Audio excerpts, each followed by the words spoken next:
Dear students, welcome to EPG Pathsala. Today, I'm going to talk about history of film industry in India. India is a film-loving country, and films are the most influential form of popular culture in India. Films are not just medium of entertainment, but they are also the aesthetic and artistic sense of Indians. Indian films are fragmented. India is producing films in more than 20 languages, and India is producing the highest number of films per year in the world. Indian film industry is producing more than 1000 films per year. So, this module will take you to the journey of 100 years of Indian cinema. So, let's start. If we talk about beginning of Indian cinema, that is back on July 7, 1896, a representative of the Paris-based Lumiere brothers presented the first cinematographic show at Watson's Hotel in Bombay. Only just 6 months after their first public screening in Paris on November 28, 1895. On July 14, 1896, that shows opened to Indians at the Novelty Theatre in Bombay. Phalke's Raja Harishchandra set the genre of the mythological films in India. Mohini Bhasmasur, Satyavan and Savitri, Lanka Dahan, Khichavadham, Kaliya Mardan, Bhakt Vidur, Bilad Firat, Prem Sannyasi, some of the examples of the mythological films made in silent era from the different parts of India. To perpetuate the memories of the pioneer filmmaker Dada Saheb Phalke, the Government of India instituted Dada Saheb Phalke Awards in 1969 for the honor of the scene artists for their outstanding and remarkable contribution to the Indian cinema. The first recipient of this award was Devaki Rani. Al Johnson made the first sound film Jazz Singer in the USA in October 1927. Soon in March 14, 1931, the first Indian talkies Alamara was released, and it was made by Ardesh Irani. Ardesh selected Hindustani for the first talkie. Hindustani was the language of Bazaar and the most connecting language of the North India. The film had 7 songs, and the songs immediately proved hit. This established the song and dance as the integral part of Indian popular cinema. H.M. Reddy, the assistant director of Ardesh Irani, directed the first South Indian talkies Kalidas in Tamil in 1931. J.B.H. Wadia and his brother Homi Wadia of Wadia Movie Tone were popularizing the stunt films like Punjab Mail, Hunter Wali Ki Beti, Miss Frontier Mail. Prabhati Studio, in the direction of V. Shantaram, favored the subject related to social progressiveness and dealt with the themes considered taboo like Amar Jyoti, Duniya Na Mane, Aadmi, Padosi are some of the examples. The golden era of Indian film industry started sometime around the last few years of 1940s, but came up in a big way only in the beginning of 1950s. This era has profoundly influenced generation of Indian filmmakers in a way that no other decade has come since. After the World War II, new financiers entered into the film industry. They made money during the war and steered funding films as they found filmmaking an easy way of gaining quick returns. This new system of financing movies ended the era of the studio system. The studio owners could not afford to pay high fees for their staff and stars. Therefore, they started moving to freelancing mode of return system, whereby all film practitioners were employed on a film specific contract basis.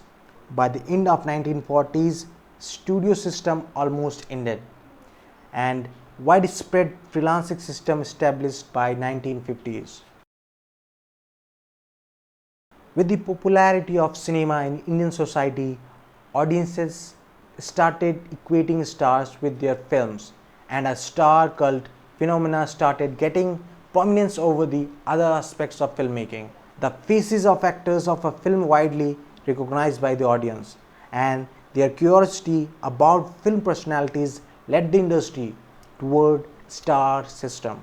Film stars become the celebrities, and audience started admiring and imitating their favorite star. The 50s was the rise of great directors of Indian cinema. Vimal Roy, V. Santaram, Raj Kapoor, Guru Dutt, Mehboob Khan were the legendary directors of that time and changed the fate of Indian cinema and took it to a new height. Directors in this era drew a wide spectrum of stories and their personal signature that made not just commercially successful films but also masterpieces in language of cinema. The foundation of the new wave cinema had been laid long before in 1942. Khwaja Ahmad Abbas, Dharti Ke Lal, Chetan Anand's Neech Nagar, Ritvik Ghatak's Nagrik, and Ajantrik and Vimal Roy's Do Bigha Zameen were the initial realistic films in India. But new wave on parallel cinema touched its height by the most notable Bengali filmmaker Satyajit Ray. Ray made his famous film Pathor Panchali, Aparjito, Apur Sansar, which formed the Apu trilogy. These films were internationally acclaimed, including Cannes Film Festival, Berlin Film Festival, and Venice Film Festival, and frequently considered as the greatest films of all time.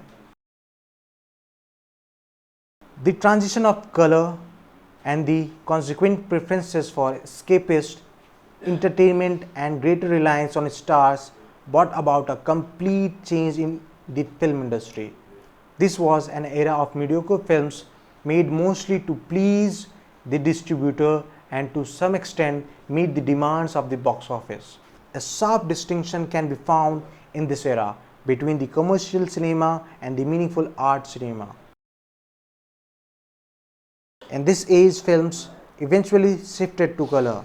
Greater reliance on star power and more emphasis on entertainment changed the revolutionary zeal and spirit of 50s to an escapist need for entertainment.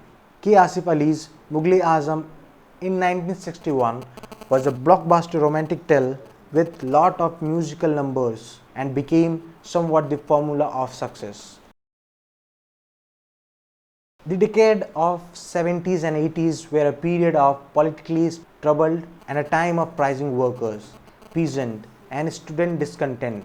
Films Janjeer, Diwar and the massive hit Sholay became the insignia of superstar Amitabh Bachchan and embodied him as angry young man that represented the anger, frustration of entire generation exploited by those in power.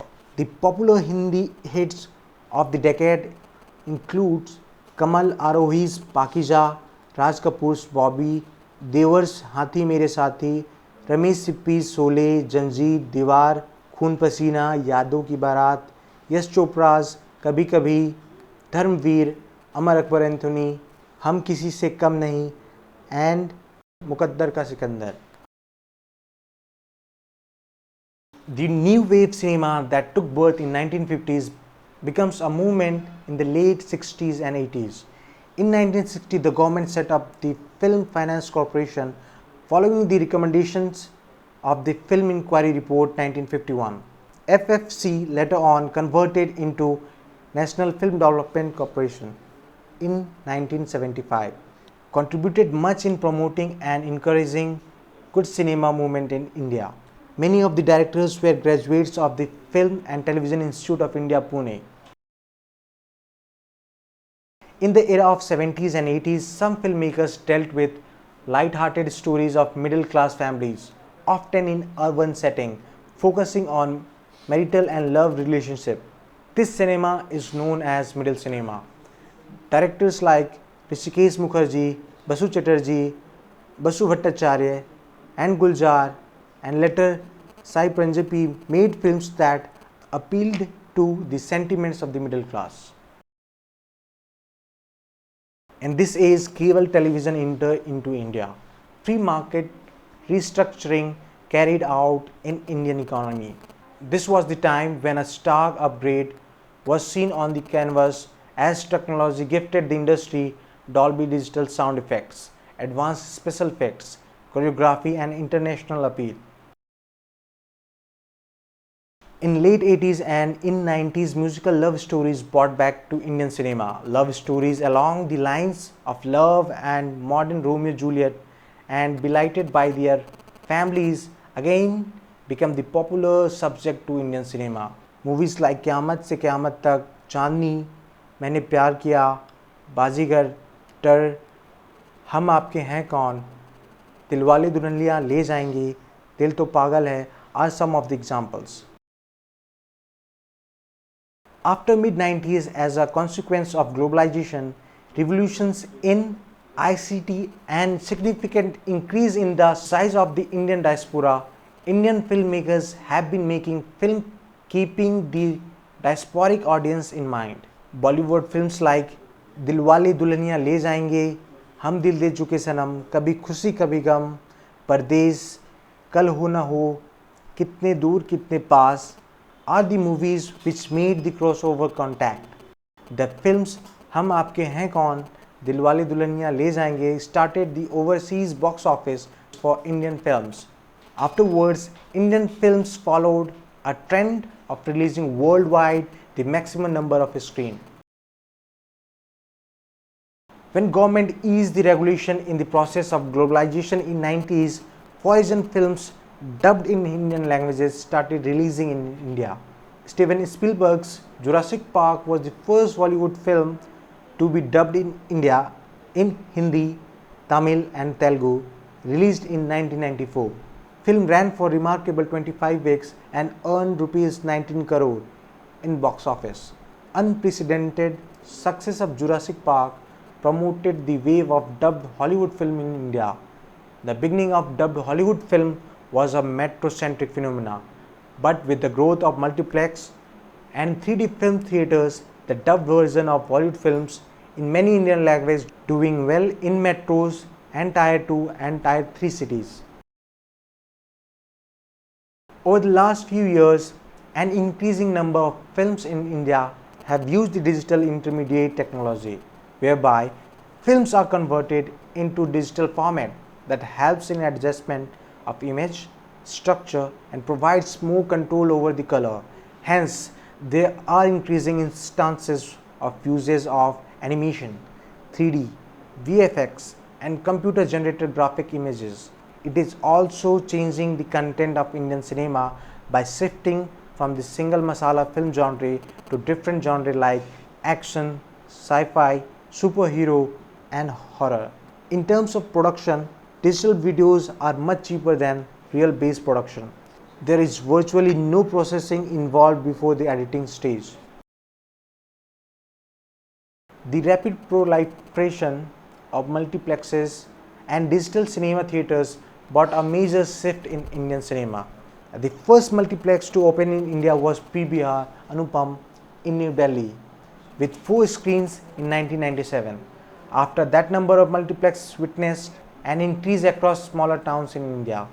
Multiplex have shown a growth of 15% in terms of adding screen, increasing from 925 in 2000 to 2500 in 2016. Multiplex offers a different experience to cinema goers, for in most cases they are part of shopping malls, comprise theatre of different sizes, and multiplexes gave moviegoers a choice in terms of showtime and movies. Thus, small budget and experimental films targeting a small audience group could be released in multiplexes because ticket rates are much higher in multiplexes than a single screen theatre.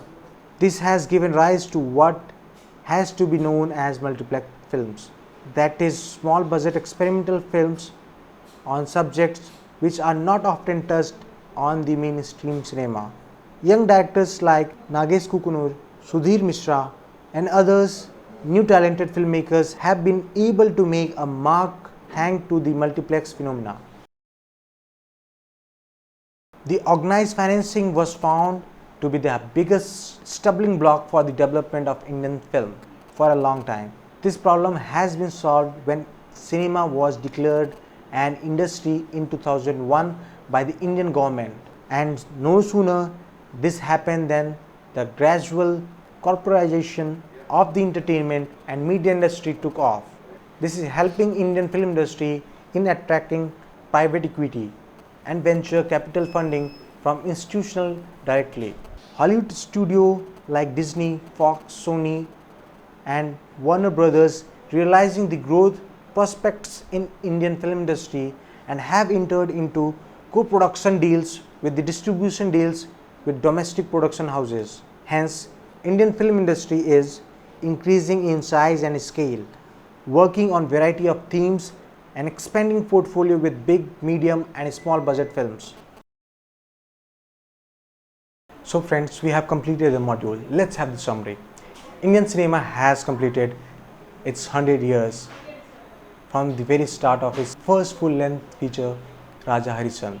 From that time, it has progressed a lot in terms of business, entertainment, quality, technology, even the audience, and it has contributed globally in global cinema world. Thank you.